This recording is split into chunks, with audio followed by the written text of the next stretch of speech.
pieces of information to pass along that aren't on the agenda. Earlier this afternoon, I participated in the PennDOT traffic impact study scoping meeting for the Highland Plaza Weber development. That was led by the developer's traffic engineering consultant. His name's Josh Hato. He's with Wooster. You guys might recall he was here at the January meeting when they presented the concept plan for that development. So these scoping meetings are an early step in the planning process for private land developments which impact PennDOT highways. So we talked about impacts at Hidden Hollow Roads intersection with 88, the Tractor Supply intersection with 88, as well as the Brownsville Road intersection with 88. So there were representatives from PennDOT there, Larry was there, Gabrielle from Dennis's office was there, I participated. I would expect that we'll see a full, complete traffic impact study from the consultant for Weber development within the next few weeks or months. That's different. But that's how that project is proceeding at this point. Second item on my list is a possible funding opportunity for the board to consider. Senator Bob Casey has opened his fiscal year 2024 federal appropriations request window. So basically what this is, it's just a funding avenue for local governments for water projects, wastewater projects, stormwater projects, roadway improvement projects, essentially any type of local infrastructure improvement project could be a recipient of a federal appropriation through the federal government's discretionary spending. So that window opened today. They're going to receive applications through March 16th. So we have a little under a month to consider if there's any projects we want to proceed with for federal appropriation there. A couple more details on it. There is a 20% local match for water and sewer projects. And for roadway improvements projects, there's a 25% local match. So potential to have 75% of the project funded by the government, with the Union Township making up the 25% difference for roadway projects, up to 80% for water and sewer. So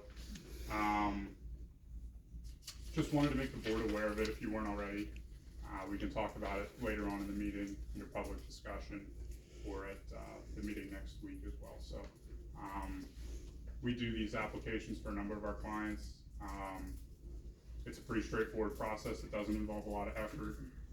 We would need a project description and a cost estimate mainly to get the ball rolling in terms of getting applications submitted. So certainly if that's something the board's interested in, we can assist with that.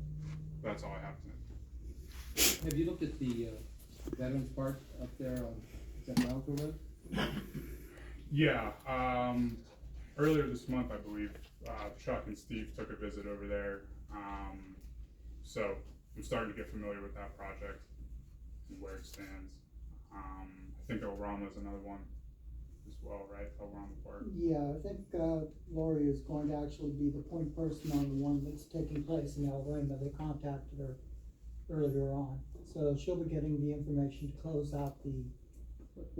We have, there's a number of projects that are still in the go. Yes. That's one of them I think we needed to address, because I understand there's some issues with that. Yeah. We need to do a closeout on the overlook. Are you familiar with the overlook project? Not as much, no. Sewage. It's a sewage project, and there's, I don't know if Is that the item that's on the agenda later? Yes. yeah. Okay. So that's an issue, I think, because I know his firm can help out with doing the finalization for the Penvest situation. Sure, sure. So that's another thing we have to worry about. We also have a closeout on Oh, El right. Rama Park, Mhm. which is also on the agenda for phase one. Is that DCEP funding? Yes. You know, okay. Okay. Yeah, certainly we can assist with kind of picking up wherever we're at with these projects. And so, and again, with Finneville Raymond, you're working with the authority to get that off the ground. Yeah, so that, yes, not, I guess that's not on the agenda either, but yeah, I have a meeting on Friday with Jason Stanton and his team at Lennon Smith, who's the consulting engineer for Peters Creek Sanitary Authority.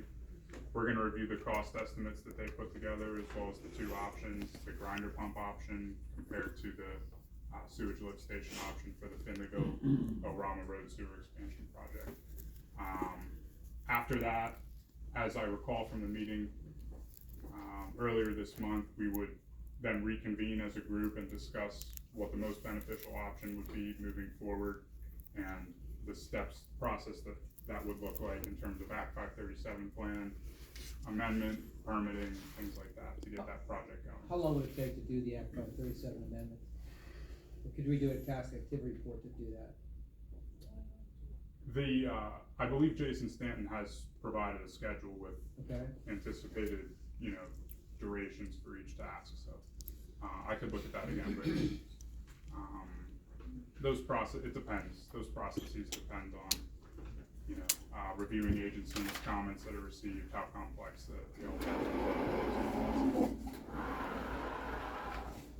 I'd have to check my notes to see what Jason had in terms of duration. Certainly, it's something we can be working on this year, 537 planning and permitting and getting that project ready for construction, so.